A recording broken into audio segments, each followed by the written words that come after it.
আল্লাহুম্মা বারিক লানা ফি রাজাবা ওয়া শাবান ওয়া বাল্লিগনা রমাদান। আল্লাহর নবী এই দোয়া করতেন, আয় আল্লাহ এই দুইটা মাস রজব শাবান, আর মাত্র দুইটা মাস, ওই দেখা যায় রমজান, ওই দেখা যায় কি রমজান, কাছে গেছি মাওলা, আর মাত্র দুইটা মাস। মাওলা আমি দুনিয়ায় কোনো কারণে থাকতে চাই না, তো রমজানকে পাওয়ার আশায় আরো দুইটা মাস থাকতে চাই। সুবহানাল্লাহ। আল্লাহ আপনার কাছে আমি, নবীজির দোয়া এটা, কি পরিমাণ দোয়া করতেন যে একবার না, এমন না যে রজব মাসের চাঁদ দেখলেই বলছে একবার, এটা না, পুরা 2 মাস আল্লাহর নবী প্রতিদিন দিবা নিশি এই দোয়াটা পড়তেন, আল্লাহ এই রজব এবং শাবান এই 2 মাসে আমার হায়াতে আমাদের বরকত দেন, রমজান পর্যন্ত পৌঁছিয়ে দেন। বলেন আলহামদুলিল্লাহ, বলেন আলহামদুলিল্লাহ। অতএব এখন আমাদের এটা একটা করণীয়, এই দোয়াটা নিয়মিত পড়া, ঠিক আছে না ইনশাআল্লাহ? এই দোয়ার থেকে আমরা 2টা জিনিস বুঝছি। কয়টা জিনিস? 1 নাম্বার, ইবাদতের জন্য, রহমত মাগফিরাতের জন্য, আখিরাতের পুঁজির জন্য দুনিয়ায় কেউ আরো কিছুদিন হায়াত বেঁচে থাকার তৌফিক আল্লাহর কাছে চাইতে পারে। এই যে নবী চাইছেন বেঁচে থাকার জন্য আরো 2 মাস চাইছে না কেন? কিসের আশায়? রমজানের রহমত, রমজানের মাগফিরাত, এটার আশায়, ঠিক কি না বলেন?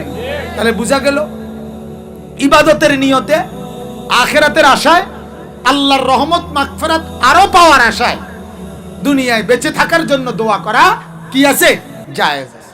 তাহলে এখন আমাদের উচিত, আমরা যদি বেঁচেই থাকতে চাই দুনিয়ায় জওয়ান বুড়ো, তো আল্লাহর বন্দেগীর জন্য, সেজদার জন্য, আরো কিছু নেকির জন্য হায়াত চাওয়া দরকার। কিন্তু দুর্ভাগ্য আমাদের, আমরা ওই জন্য হায়াত চাই না, বরং দুনিয়ার কিছু জরুরত এখনো আমাদের বাকি আছে, এটার জন্যই আমরা অহরহ বেঁচে থাকতে চাই। এই তার তোমার চাচা এই জমি খান কইছে বেচবো 10 শতক জায়গা, যে বহুত দিন ধরে ঘুরাইতে আছে। হ্যাঁ, একবার কয় বেচবো, আবার কয় বেচতো না, এই আজ্ঞায় ফিচ্ছায় লোকাল বাসের মতো। যদি জমিটা বেচ চালাইতো, কিনা লাইতাম, বাড়িটা মিলাই লাইতাম, আমার জিফুত গুলা সুন্দরে থাকতো, এরপরে আর মরলেও আর কোনো দুঃখ আছিল না। এবার বাচ্চারা বেঁচে থাকার জন্য অপেক্ষা করতেছে শুধু এই 10 শতক জমি, ঠিক কিনা কোনো কথা? এবার আর বেঁচে থাকার তামান্না কি? এই 10 শতক জমি, এই জায়গা। আরে আল্লাহ, কোন রকমে যদি কষ্ট মষ্ট করিয়া ছোট মাইয়া ঘরে যদি বিয়ে দিয়ে যাইতে পারি, আরে এই ফোলাগা বিদেশ পাঠাই দিতে পারি, এরপরে আমার আর বাঁচলো ইচ্ছা, না বাঁচলো ইচ্ছা, খোদাই জেনে রাহে, মাটিতে রাহুক বা চোখের তলে রাহুক। কথা বুঝছেন না? আবার আর ইচ্ছা হইল ছোট মাইয়াগা বিয়া আর এই ফোলাগা বিদেশ, এই 2খানের লাগে আবার মরতে আছে না, মরে গেল হইলে। তাহলে এই বেঁচে থাকা কি জন্য? কথা বলেন না কেন? আমার এক পরিচিত জন, ওনার বাবা একেবারে বয়স্ক মুরব্বী, মুমূর্ষ, উনি ওনার ছেলের জন্য জানডা দিয়া মেয়ে খুঁজতে আছে। আমি বললাম, আরে এরম শুরু করছেন কা? মানে খুঁজেন, কিন্তু এরম পাগল হয়ে গেলেন কা? মেয়ে কইেন না ভাই, মূল বিষয় হলো তার দাদা, মানে ওই ফোলার দাদা, এবার বাপ, তার দাদা একবারে বিছনায় শয্যাশায়ী, প্রায় একটু পর পরে হুঁশ আইলই, আরে নাতিগার বউ সাইয়া যাইতাম না। এই নাতিগার বউ সাউনের লাগিয়া বড়া মরতে আসে না, নইলে বড়া গত শনিবারে মরে গেল। বড়া কষ্ট মষ্টে কোন রকমে খিচ্চা, মানে কোন রকমে খাটে দইরা রেখেছে, কোন রকম নাতিগার কি চাই যাইতো। হায় হায় হায়, এটা কত হইল? অহরহ এগুলা আমাদের সমাজে, অহরহ। তার দাদিয়ে নাতির বউগা চাইয়া গেলে আর কোনো দুঃখ নাই, দাদায় নাতিনকে বিয়ে দিতে আর কোনো দুঃখ নাই। আমি বললাম, আমার মনে হয় উনি এটা শুনছে, ওই দাদায় যে কবরে গেলে মুনকার নাকির ফেরেশতা প্রথম প্রশ্ন করবে, কবরের প্রথম সুয়াল, আমনের নাতির বোন নাম কি? আর দ্বিতীয় প্রশ্ন, দেখতে শুনতে কেমন? এবার যদি এই দুটোটা নাম ঠিকানা লইয়া যাইতো না পারে, তাই তো ফেরেশতা জিঙ্গেলে কি বলবে? কোন নালে এই দুঃখের কথা, নালে আপনি বলেন বিচারে কয় এটি কথা হইল? এগুলো কি কোনো কারণ হইতে পারে? তাহলে আমরা বাড়ির কাম শেষ করা, জমি কিনা, ছেলের জন্য মেয়ের জন্য না বাজান, বরং আল্লাহ আরেকটা দিন যদি হায়াত পাই তো আপনার আরেকটা সেজদা দেব, আরেকটা গোলামি করব, আপনার বন্দিগি আরেকটু করব, এই আশায় আল্লাহর কাছে দুনিয়ার হায়াত চাওয়া যায়। নবীজি এটা বুঝাইছেন, ঠিক কিনা বলেন না? তাহলে বেঁচে থাকতে হইলে বেঁচে থাকার স্বপ্ন, বেঁচে থাকার আশা বন্দিগির জন্য। কিসের জন্য? আবার বলেন কিসের জন্য? জিন্দিগি বন্দিগির জন্য। জিন্দিগি কিসের জন্য? সে জীবন জীবন না যে জীবনে বন্দিগি নাই, ওই কপাল কপাল না যে কপালে সেজদা নাই, ওই চোখ চোখ না যে চোখ আল্লাহর ভয়ে কাঁদে না, ওই জিহ্বা জিহ্বা না যে জিহ্বা আল্লাহর জিকির করে না, ওই কান কান না যেই কান আল্লাহর ডাক শুনে না, আল্লাহর কোরআন শুনে না, ওই দিল দিল না যেই দিলে আল্লাহ এবং তার রসুলের মহব্বত জায়গা পায় না। আল্লাহ কোরআনে বলছে, যেই জবান আমার কথা বলে না, যেই কান আমার কথা শুনে না, যেই দিমাগ আমার কথা ভাবে না, বলে না, শুনে না, ভাবে না। কন্ত কি কইছি? বলে না, শুনে না, ভাবে না। আবার কন্ত কি বলে না? আল্লাহর কথা বলেন না, কি বলে না, কি ভাবে না, কি শুনে না। আল্লাহ বলেন কোরআনের আয়াত, ওই লোকটি হলো সর্বনিকৃষ্ট জানোয়ার, জানোয়ার, জানোয়ার। কোরআনের আয়াত, ইন্না শাররাদ দাওয়াব, শাররাদ দাওয়াব, সর্বনিকৃষ্ট জানোয়ার ওই লোক যার জবানে আমার নাম নাই, যার কানে আমার কথা শুনে না, যার দিমাগ আমার কথা ভাবে না।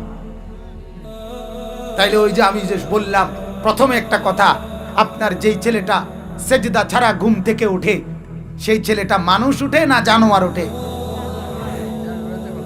জানোয়ারের তেবালা চাচা বলতেছে। হ্যাঁ ঠিকই তো, হাদিসের মধ্যে আছে চতুষ্পদ জন্তু জানোয়ার বেনামাজির থেকে মুখ লুকায়, আল্লাহর কাছে ফরিয়াদ করে, আল্লাহ এমন দুশ্মন আমার চোখে যাতে না পড়ে। তাইলে শেষ, এটা একটা বুঝলেন। আমরা এই দোয়ার মাধ্যমে এটাই বুঝলাম, আমরা দুনিয়াতে যদি আরো কিছুদিন বাঁচতে চাই, কিসের জন্য? আল্লাহর জন্য, বন্দেগীর জন্য, ইবাদতের জন্য। সর্বশেষ কথা হলো, এই রজব মাসে আল্লাহ তাআলা আমাদের প্রিয় নবী সাল্লাল্লাহু আলাইহি ওয়াসাল্লামকে মেরাজে নিয়েছেন। কোথায় নিয়েছেন? কথা বলেন। আমি লম্বা ঘটনা আমি আগেই বলছি, বিস্তারিত ঘটনা হুজুররা বলবে, আপনাদের ইমাম সাহেবরা, ইনশাআল্লাহ।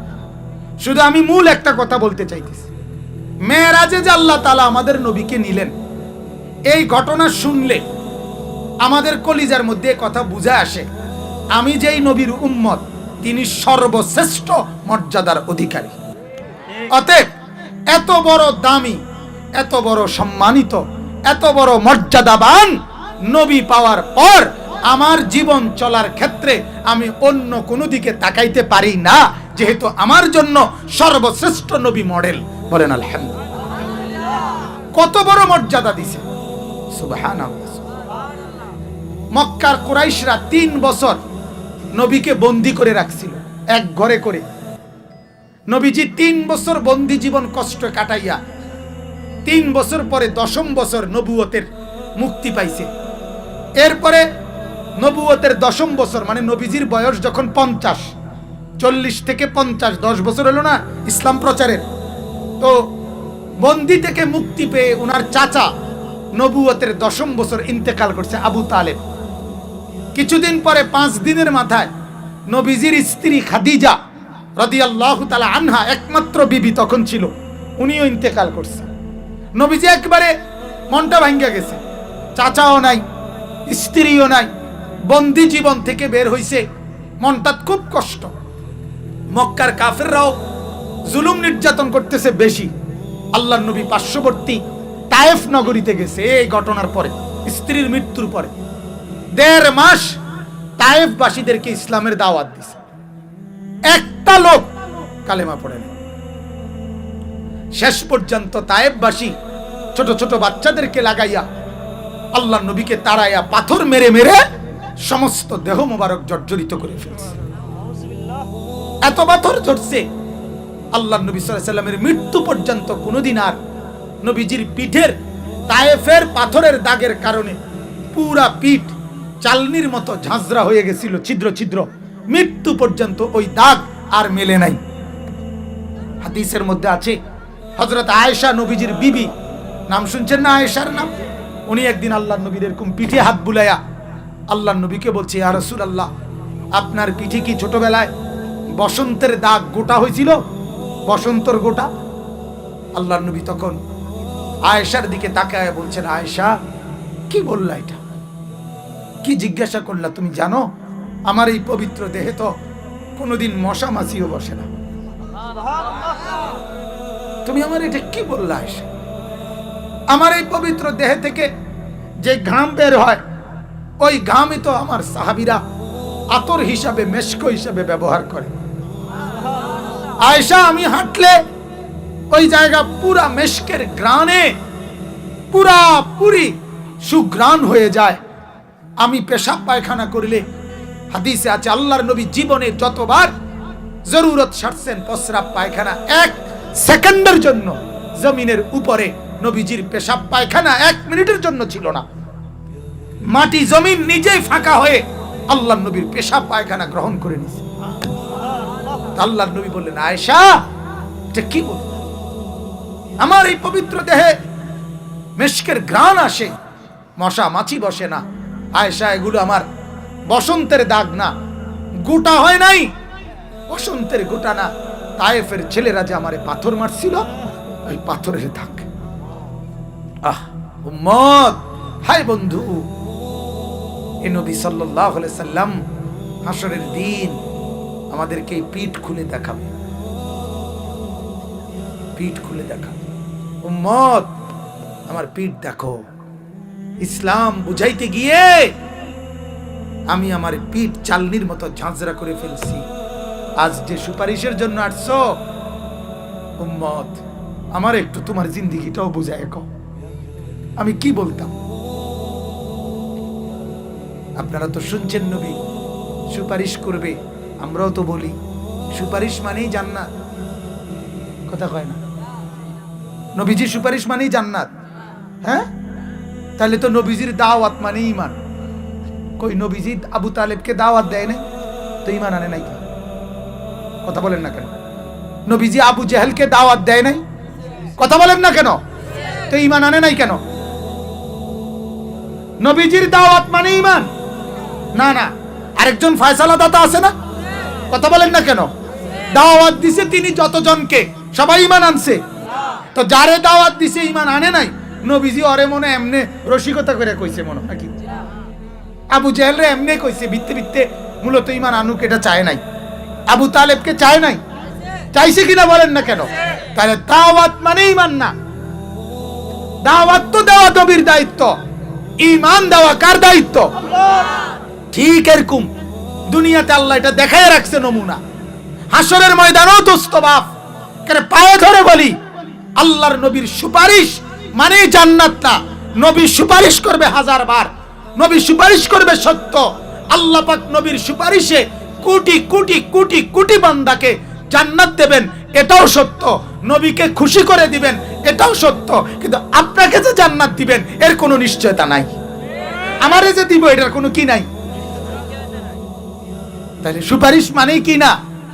আরে কথা কয় না, ফয়সালা কার? অতএব বুঝ করে চলেন, বুঝ করে চলেন। আপনি আপনার গুনার নাফরমানির মধ্যে ডুবা, আর নবী সুপারিশ করবে, আপনি জান্নাতে চলে যাবেন। এই রঙে এত শুকনা চিরা বেজে না, একটু ফানি দন লাগে, বুঝছেন না আপনি কথাটা? এত হুগনায় বন ভিজে না, একটু সাহার মধ্যে সুবানি দন লাগে, কথা বুঝছেন? অতএব এটা মনে রাখেন। অতএব আমি এটাই বলতে চাচ্ছি, যখন আল্লাহ নবী সাল্লাল্লাহু আলাইহি ওয়াসাল্লাম তায়েফ থেকে ফিরে আসছে, এই তখন মক্কার কুরাইশরা নবীকে বলছে, ও মুহাম্মদ, তুমি তোমার নিজের হিসাবটা একটু করো। তোমারে আল্লাহ তাআলা, তুমি কও আল্লাহ তোমার লগে আছে, আচ্ছা তুমি কও যদি আল্লাহ তোমার সাথেই থাকে তো তোমার অবস্থাটা এরকম। তোমারে মারতে মারতে শেষ পর্যন্ত ফুলাইনেও মারে, বাচ্চারাও পাথর মারে, তো তোমার ইজ্জত কোথায়? কথাটা বুঝছেন? এটা আমার শেষ কথা। তোমার দামটা কোথায়? তোমার সম্মানটা কি? তাইলে আমরাও তারাই দিলাম, তায়েববাসীও তারাই দিল, পাত্তর মাইরা বিদায় করে দিল ফুলাফাইনে পর্যন্ত, তাইলে তোমার ইজ্জত কোথায়? সম্মান কোথায়? কি আল্লাহ তোমার লগে আছে, তুমি কি তাকো? এই যখন সব মক্কার কাফেররা নবীজি তায়েফ থেকে আসার পরে এই মন্দ কথা বলতেছিল, তখন আমার আল্লাহ তার মহব্বতের দরিয়ায় জোশ চলে আসছে। আল্লাহ বলছে, আরে কি তারে কয় বন্ধু, ওরা কি বলে, আমি আপনার সাথে নাই না, আমি আপনারে বুঝি ইজ্জত দিছি না? না, এই আল্লাহ তখন সাথে সাথে জিব্রাইলকে বলছে, জিব্রাইল যা, জিব্রাইল বন্ধুকে আমার কাছে নিয়ে আয়, বন্ধুকে আমার কাছে নিয়ে আয়, কাছে বৈশা সঙ্গে রাইখা বন্ধুকে বুঝাবো ইজ্জত কাকে বলে, সম্মান কাকে। সুবহানাল্লাহ। এই তায়েফ থেকে ফিরে আসার পরে আল্লাহর নবী সাল্লাল্লাহু আলাইহি সাল্লাম সাত আসমানেরও কোটি কোটি গুণ ঊর্ধ্বে আরশে আজিমে আল্লাহ পাকের খাস কামরায় মালিকের কাছে আল্লাহর দিদারে মেরাজে নবী গেছেন। বলেন আলহামদুলিল্লাহ। আল্লাহ তাআলা বুঝাইছে নবীকে, বুজুর্গানি দিন বলে আল্লাহ নবীকে বুঝাইছে বন্ধু। একটা মজার কথা আছে, এটা শুনেন। নবীজি যখন জন্ম নিছে মা আমেনার কোলে প্রথম দিন কিংবা দ্বিতীয় দিন, তাফসীরের মধ্যে আছে নবীজিকে তখন আল্লাহ পাক ফেরেশতাদেরকে দিয়া ফেরেশতা করে বলছে, আল্লাহ আমার বন্ধুকে আমেনার কোল থেকে নিয়ে আসো, উঠে আনো। আনার পরে ফেরেশতা করে বলছে, আমার এই দোস্ত, এটা আমার বন্ধু, আমার গোটা কায়নাত সৃষ্টি জগৎ ঘুরায়া ঘুরায়া সবাইকে দেখাও বন্ধু আমি কেমন বানাইলাম। আল্লাহ যেন বলছে ফেরেশতাদেরকে, যা ফেরেশতারা দেখা, ফাতুফু বিহি মাশারিকাল আরদি ওয়া মাগারিবাহা, আসমান আর জমিন আমার সৃষ্টিকে দেখাও, ও আকাশ দেখো আল্লাহর বন্ধু কেমন হয়। ছোট বাচ্চাকে মানুষ, ও চাচা আইছে, জ্যাঠা আইছে, নানা আইছে, হে বাড়ির মুরব্বী আইছে, কোলের বাচ্চারা দেখায় না? আল্লাহ বলে বন্ধুকে কায়নাত দেখাও, পুরা সৃষ্টি জগৎকে দেখাও, তাদেরকে বলো তোমরা দেখো আমার মাওলার বন্ধু কেমন।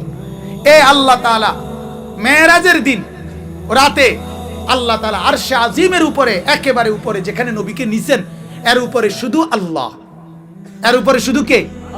আর পুরা সৃষ্টি জগৎ নবীজির কদম মোবারকের নিচে, সব নিচে। তখন আল্লাহ বলছে, বন্ধু আপনি জানেন যখন আপনি কোলে ছিলেন তখন আপনারে ফেরেশতার কোলে দিয়া গোটা সৃষ্টি জগৎকে বলছি তোমরা আমার বন্ধুকে দেখো। এখন আপনাকে আমি আরশে আজিমের উপরে আইনা আপনাকে এবার বলি, বন্ধু আপনি এবার গোটা জগৎ দেখেন। বুঝেন নাই কথা? ওই সময় জগৎরে বলছি তোমরা দেখো, এখন আপনাকে বলি আপনি গোটা জগৎ দেখেন। দেখেন আমি আসমান কেমন বানাইছি, দেখুন আমি জমি কেমন বানাইছি, আমার সৃষ্টি আপনি দেখেন। দেখলেই টের পাইবেন যে আপনি, আমি যে দূরের রব, আপনি ও দূরের রহমত, ও দূরের নবী। ওই আঙ্গাল কাঙ্গাল আবু জাহেল ডাকাইতে কয় আমনের মর্যাদা নাই, তার এসব মর্যাদা লেগে উনি বইয়ে রয়েছে। হ্যাঁ, তোরার মতো চোর ডাকাইতে কি কস না কস, কথা বোঝেন নাই আমনে? তোরার মর্যাদা লেগে নি বইয়ে রয়েছি আমরা বেটা। অর্থাৎ আল্লাহর নবীকে আল্লাহ বললেন, বন্ধু দেখেন না গোটা কায়নাত আপনার জন্য। সুবহানাল্লাহ, বলেন আলহামদুলিল্লাহ, বলেন আলহামদুলিল্লাহ। এত বড় শ্রেষ্ঠতম নবীকে পেয়ে আমরা এটাই বুঝলাম যে আমাদের নবী সাল্লাল্লাহু আলাইহি ওয়াসাল্লাম শ্রেষ্ঠতম নবী, ঠিক কি না বলেন? সর্বশ্রেষ্ঠ মর্যাদার অধিকারী। অতএব এমন নবীকে ভালোবাসবেন না তো কাকে ভালোবাসবেন? এমন নবীকে ইজ্জত করবেন না তো কাকে করবেন? এমন বন্ধুকে সম্মান করবেন না তো কাকে করবেন? এজন্য আমরা আল্লাহর নবী সাল্লাল্লাহু আলাইহি সাল্লামের সাথে আমাদের সম্পর্ক এই মেরাজের ঘটনার কারণে আমরা আরো বাড়াবো। ঠিক আছে না ইনশাআল্লাহ? নবীর সাথে সম্পর্ক বাড়ে 3 ভাবে। কয়ভাবে? কয়ভাবে? আবার বলেন, আবার বলেন। 1, এই জবানে বেশি বেশি দুরূদ পড়লে। 2, এই কলিজায় বেশি বেশি ভালোবাসলে। 3, এই অঙ্গ প্রত্যঙ্গ দিয়ে বেশি বেশি সুন্নত অনুসরণ করলে। এই আমার শেষ কথা। কোন আবার কোন? নবীর সাথে সম্পর্ক বাড়ে কয়ভাবে? 1, এই জবানে বেশি বেশি দুরূদ। 2, কলিজায় বেশি বেশি ভালোবাসে। 3, অঙ্গ প্রত্যঙ্গ দিয়ে বেশি বেশি অনুসরণ করিলে, ইত্তেবা করিলে, সুন্নত মানলে। এই 3টা মিললে নবীর সাথে মহব্বত, 3টা মিললে নবীর সাথে সম্পর্ক। 3টা একত্র করতে হবে। জবানে দুরূদ, কলিজায় মহব্বত, অঙ্গ প্রত্যঙ্গে অনুসরণ। হ্যাঁ, 3টা মিলাইয়া ভালোবাসার প্রমাণ দেখাবেন, নাইলে কিন্তু টিকতেন না। কইলাম আর নাইতে এবারে আমনের বুঝে ভাত খান, বন খান, চা খান, বেলা বিস্কুট খান, যেটা মনে কইটা করেন, আমার কোনো মানা নাই। বাকি আমি যে দূর বুঝছি বাবুরে, আমার ছোট বুঝে আমি এদূর বলছি। আমি বুঝি আল্লাহর কোরআন রসুলের হাদিস পড়ে আমরা এটা বুঝছি। নবীর সাথে সম্পর্ক হবে কয়ভাবে বলেন? এই জবানে দুরূদ, কলিজায় মহব্বত, অঙ্গ প্রত্যঙ্গে অনুসরণ। আল্লাহ তাআলা আজকের এই ভরপুর মজমা, আমি আসলে আমার যাওয়া দরকার, আমার বারবার ফোন দিচ্ছে, কিন্তু শুধু আপনাদের এই ব্যাপক উপস্থিতির মহব্বতে লম্বা সময় কথা বললাম।